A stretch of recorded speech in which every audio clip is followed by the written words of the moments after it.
नमस्कार, स्वागत है आपका जनगणमन 24/7 पर। कभी कभी पुलिस वाले भी अजीब सी बातें करते हैं और फिर लगता है कि कभी इन्होंने पुलिस की पढ़ाई की या नहीं की, क्या इनकी एकेडमी में ठीक ठाक ट्रेनिंग हुई या नहीं हुई, आखिर वो इस तरीके की भाषा का इस्तेमाल क्यों करते हैं। आपने कभी सुना कि किसी पुलिस वाले ने कभी ये कहा हो कि जो हमारे किसान हैं वो हत्यारे हैं, क्योंकि जब बारिश होती है तो बारिश के सीजन में खेतों का काम नहीं होता, उसके बाद वो क्रिमिनल्स बन जाते हैं। ये मैं नहीं कह रही हूं, ये मेरी कोई मनगढ़ंत कहानी नहीं है। पटना के यानी कि बिहार के जो एडीजी हेडक्वार्टर्स हैं, कुंदन कृष्णन, उनका एक बयान आया है सामने। उस बयान को मैं वायरल वीडियो नहीं प्ले आउट कर सकती हूँ क्योंकि वो एएनआई का बाइट है, उस पर कॉपीराइट का इश्यू आएगा, इसलिए मैं ट्वीट दिखाना चाहती हूँ। एएनआई के ट्वीट के जरिए आपको आइडिया हो जाएगा कि उन्होंने क्या कहा है। अब देखिए कुंदन कृष्णन क्या कहते हैं। Recently a lot of murders have happened in the whole of Bihar, यानी कि बिहार में अभी बहुत सारे मर्डर्स हुए हैं। Most murders happen in the months of April, May and June. ये पहली बार मैं सुन रही हूँ कि ये 3 महीने ऐसे हैं जब सबसे ज्यादा मर्डर्स होते हैं। ये बिहार की पुलिस के एडीजी कह रहे हैं कि अप्रैल, मई और जून के महीने में जितने मर्डर्स होते हैं कभी नहीं होते। और उसका लॉजिक क्या देते हैं वो देखिए। This continues until the rains come, यानी कि बारिश तक, जब तक बारिश नहीं आती है तब तक इस तरीके के मर्डर अप्रैल, मई और जून में होते रहते हैं। As most farmers do not have work, यानी कि ज्यादातर किसानों के पास काम नहीं होता है अप्रैल, मई और जून में, और जब तक बारिश नहीं शुरू हो जाती तब तक किसान क्या करते हैं, मर्डर करते हैं, यानी कि हत्या करते हैं लोगों की। After the rains people in the farming community get busy and the incidents reduce, यानी कि बारिश के बाद जब जो किसान का जो समुदाय है किसानों का, वो फिर से बिजी हो जाता है और फिर ये जो मर्डर्स हैं ये कम हो जाते हैं। So we have formed a new cell this month, यानी कि हमने एक नई सेल बनाई है। The work of that cell will be to create a database of all the former shooters, contract killers and keep an eye on them. अब आप ये सोचिए कि कितना बेतुका बेहुदा लॉजिक ये जो बिहार के एडीजी साहब हैं हेडक्वार्टर्स कुंदन कृष्णन ने दिया है। कुंदन कृष्णन इस तरीके का लॉजिक दे रहे हैं कि भाई बारिश के पहले अप्रैल, मई और जून में सबसे ज्यादा हत्याएं होती हैं, मर्डर्स होते हैं, क्योंकि किसान मर्डर्स करते हैं। यानी कि ये एक ऐसे एडीजी पुलिस है और बीजेपी शासित राज्य के, जिसमें कि नीतीश कुमार चीफ मिनिस्टर हैं, वहां के एडीजी साहब हेडक्वार्टर्स के कहते हैं कि किसान हत्यारे हैं और ये हत्या का काम अप्रैल, मई और जून में सबसे ज्यादा होता है। अब ये तो उनको पता नहीं है कि ये जो खेमका साहब जिसका भी मर्डर हुआ था उसके पीछे कौन है, क्या है, लेकिन आसानी से उन्होंने किसानों को हत्यारा बता दिया। तो सबसे आसान है कि किसानों को हत्यारा बता दो, फिर कहो कि ठीक है जब बारिश खत्म हो जाएगी तो ये फार्मिंग कम्युनिटी अपने काम पर फिर चली जाएगी और इंसिडेंट्स रिड्यूस हो जाएंगे। एक बार फिर से मैं पढ़ रही हूं कुंदन कृष्णन का ये ट्वीट, बहुत ही बेतुका, बेसिर पैर, जिसका लॉजिक नहीं है। आज तक मैंने किसी पुलिस वाले को इस तरह से बोलते हुए नहीं सुना और मुझे शक होता है कि कुंदन कृष्णन की किस पुलिस अकेडमी में ट्रेनिंग भी हुई होगी। Recently, a lot of murders have happened in the whole of Bihar. Most murders happen in the months of April, May, and June. This continues until the rains come, as most farmers do not have work. After the rains, people in the farming community get busy and the incidents reduce. So we have formed a new cell this month. The work of that cell will be to create a database of all the former shooters, contract killers, and keep an eye on them.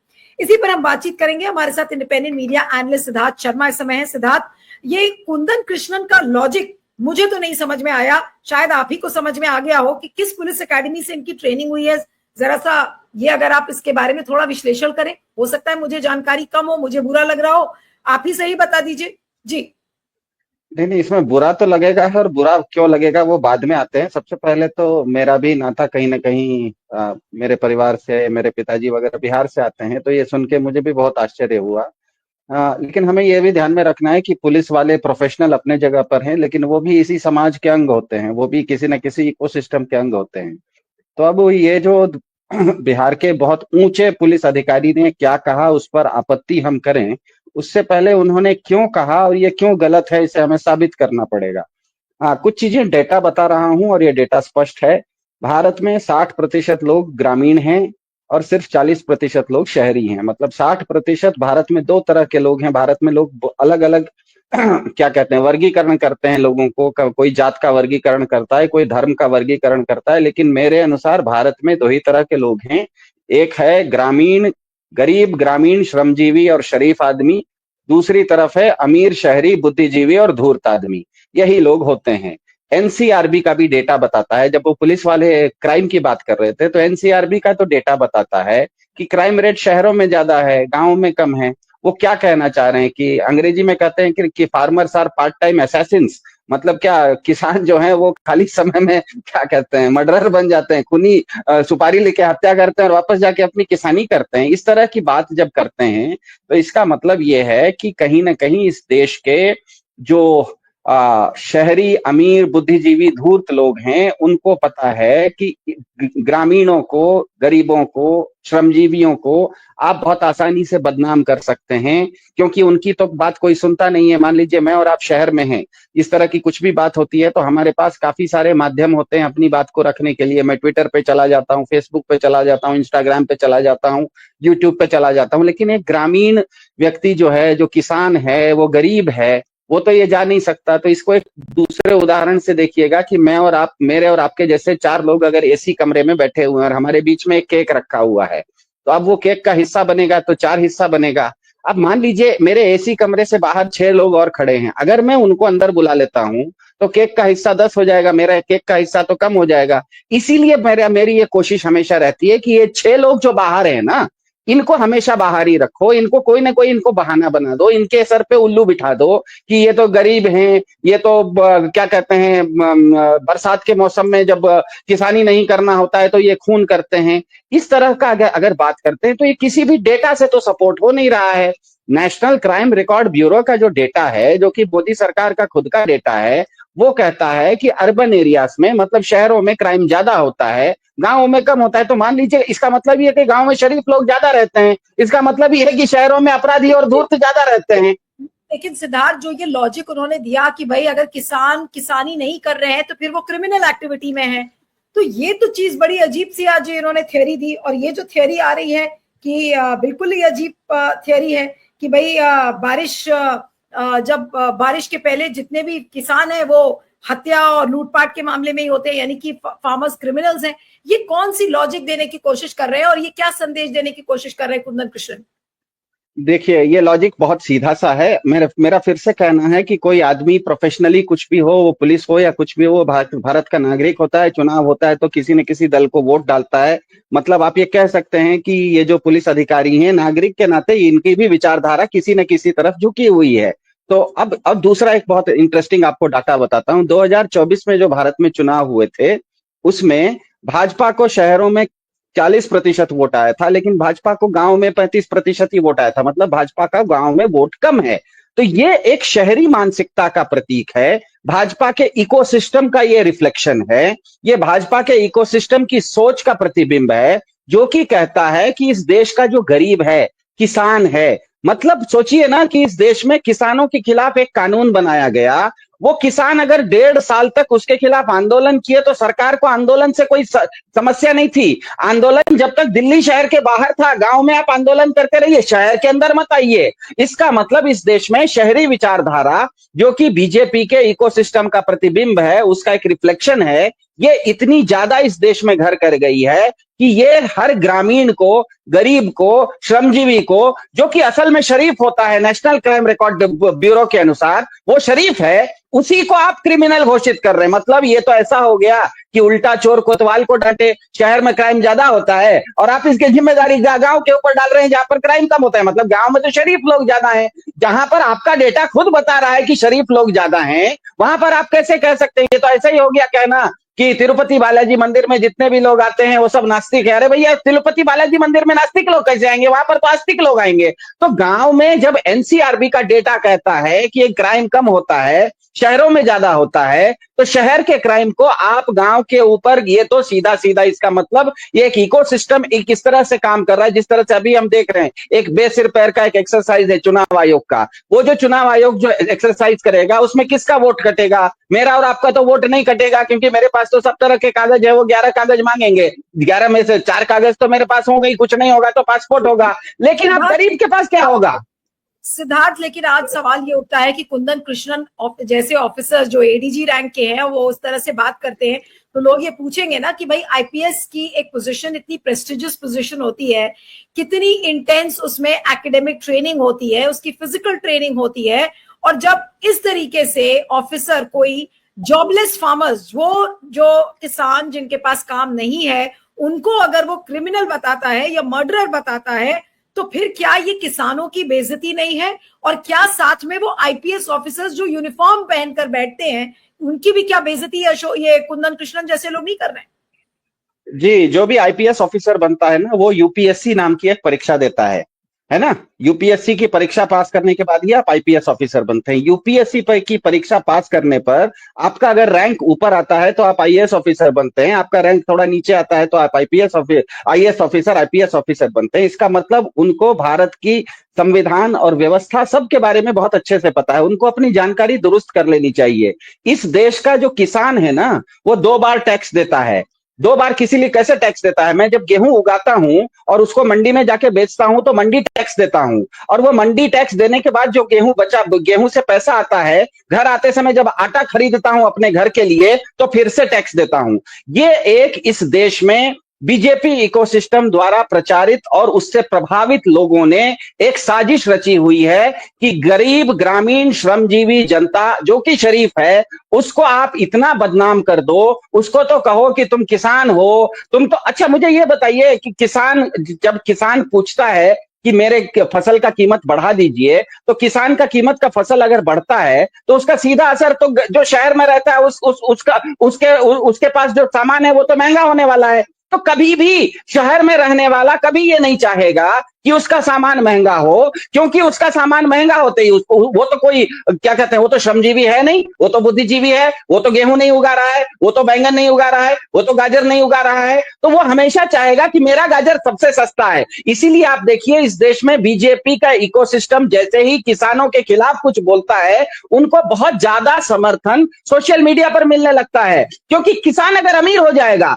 किसान को अगर MSP मिलने लगेगा, तो किसान का जो आज गेहूं बिक रहा है 1800 रुपए में, वो अगर 2800 रुपए में बिकने लगे, तो मुझे जो शहर में गेहूं आज 60 रुपए में मिल रहा है वो तो 70 रुपए का हो जाएगा। तो मेरा फायदा इसी में है, शहर में रहने वाले धूर्त लोगों का फायदा इसी में है कि किसान हमेशा गरीब रहे, क्योंकि किसान अगर अमीर हो जाएगा तो वो अमीर हो जाएगा तो महंगाई मुझे आ जाएगी। इसीलिए हर हालत में सिद्धार्थ, जो इस बाइट में मैं सुन रही थी, ये एडीजी कुंदन कृष्णन ये भी कह रहे हैं कि we have formed a new cell this month. The work of that cell will be to create a database of all the former shooters, contract killers and keep an eye on them. इसके लिए एक नई cell बनाने की उनको क्या जरूरत थी? अभी जो खेमका साहब का मर्डर हुआ उसके वजह से नई सेल बना रहे। ये तो पुलिस के अंदर ये काम ही रहता है कि डेटाबेस रखे फॉर्मर शूटर्स का, जो किलर्स हैं, जो कॉन्ट्रैक्ट किलर्स हैं, उनका डेटाबेस तो हर पुलिस वाले के पास होता है। ये नई सेल बनाकर और ये एक नया एक काम क्यों के रूप में क्यों पेश कर रहे हैं कुंदन कृष्णन? हाँ, मैं बताता हूँ। इसका ये एक दबाव है। जैसे ही कोई मिडिल क्लास या अपर मिडिल क्लास के ऊपर क्राइम बढ़ता है तो लोगों के अंदर गुस्सा तो पहले भी रहता है, लेकिन सोशल मीडिया पर समाज में वो ज्यादा दिखता है। तो जिस तरह से पिछले कुछ हफ्तों से, कुछ दिनों से बिहार में, खास करके शहरों में, जिस तरह का आपने कहा खेमका साहब वगैरह, व्यापारियों की, डॉक्टरों की, आज तो कहीं हॉस्पिटल के अंदर, अच्छे खासे प्राइवेट हॉस्पिटल के अंदर जाके गोलीबारी हुई है, आज की घटना की बात कर रहा हूं। तो उसके कारण जनता के अंदर रोष है।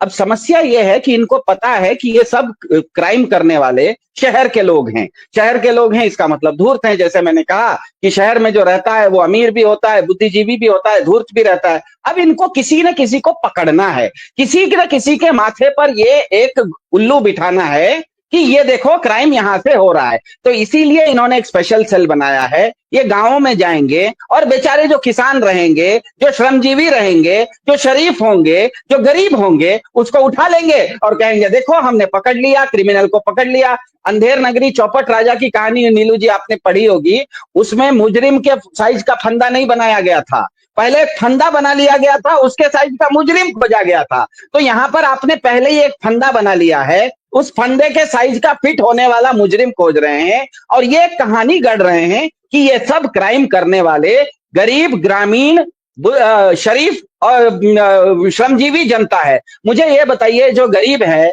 जो ग्रामीण है, जो खुद सुबह से शाम तक श्रम कर रहा है, जो अपने आप में शरीफ है, वो कैसे कोई गलत काम कर सकता है? इसीलिए तो आपका एनसीआरबी का डेटा वो बता रहा है कि गांव में क्राइम कम होता है। बिल्कुल। अब सबसे बड़ी बात यह है कि ये बेतुकी बात बोलकर कुंदन कृष्णन निकल गए। ना इनको नीतीश कुमार उनको पूछेंगे कोई सवाल, ना ही केंद्र सरकार जो मोदी जी की है वो पूछेगी कि अरे भाई आपने किसानों को हत्यारा कैसे बता दिया, कि अगर वो किसानी नहीं कर रहे हैं तो वो हत्या कर रहे हैं, अगर उनके पास खेती बाड़ी का काम नहीं है तो वो क्रिमिनल एक्टिविटी में है। इसके लिए कोई तो इस पुलिस वाले से पूछेगा, एडीजी जो बने बैठे हैं से कोई सवाल नहीं पूछेगा। कोई भी ऐसी बेतुकी बाइट उन्होंने एएनआई को दे दी। एएनआई तो उनके घर का दामाद है बीजेपी का, तो एएनआई को बाइट दे के इनका काम खत्म हो गया। अब आज इस पुलिस ऑफिसर से कौन पूछेगा कि इस तरीके की बात बेतुकी क्यों की उसने? मेरे ख्याल से व्यवस्था नहीं पूछेगी, क्योंकि व्यवस्था जानती है, सरकार जानती है 2024 के चुनाव में बीजेपी को ये रियलाइजेशन, उसको ये एहसास हो गया कि इस देश की 140 करोड़ में से 115 करोड़ जनता उसको वोट नहीं डालती, वो लोकप्रिय नहीं है, और उसको वोट डालने वाले केवल और केवल अमीर शहरी बुद्धिजीवी धूर्त लोग हैं।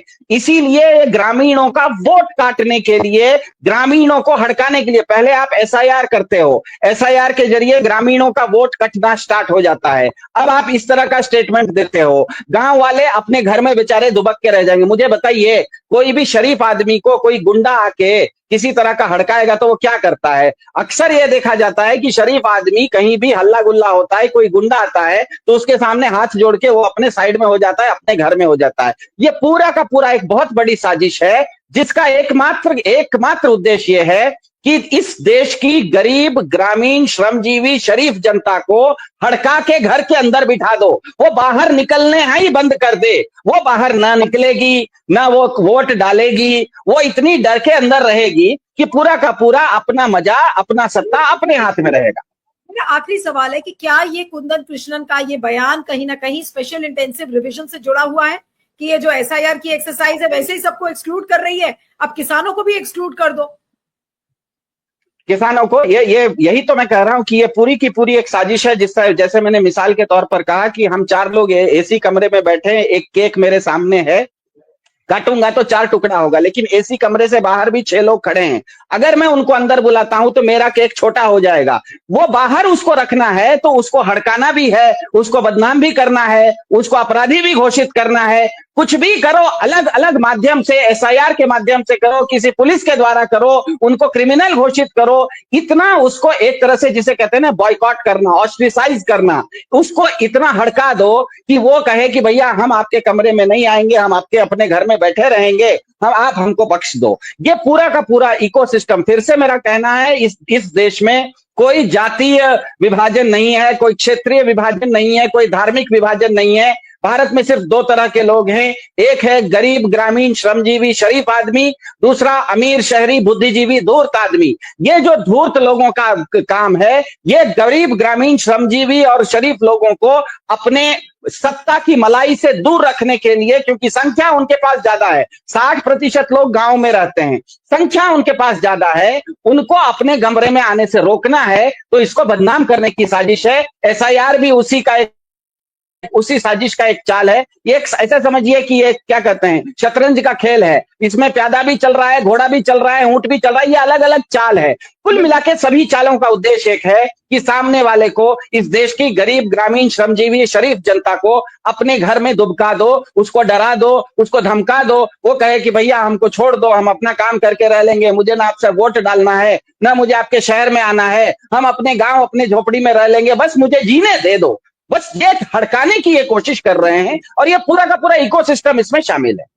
बिल्कुल, और पूरे आईपीएस जो ऑफिसर्स की कम्युनिटी है उसको भी एक तरीके से बदनाम कर रहे हैं। और आज सारे पुलिस वाले इनकी इस साउंड बाइट को जब सुनेंगे तो हंस रहे होंगे कि किस तरीके की ट्रेनिंग है, और बेतुकी बातें और अजीब अजीब थ्योरी कि अगर किसानी के समय में अगर किसान खेती नहीं कर रहे हैं तो फिर वो क्रिमिनल एक्टिविटी में है। मुझे लग रहा है कि सोशियोलॉजी की किताबों में ये नई थ्योरी का इंट्रोडक्शन होना चाहिए कि बीजेपी राज में इस तरीके से नए नए लॉजिक पुलिस ऑफिसर्स देते हैं अगर आपको किसी कम्युनिटी को मेलाइन करना हो। आपका बहुत बहुत शुक्रिया Siddharth, thank you so much for joining.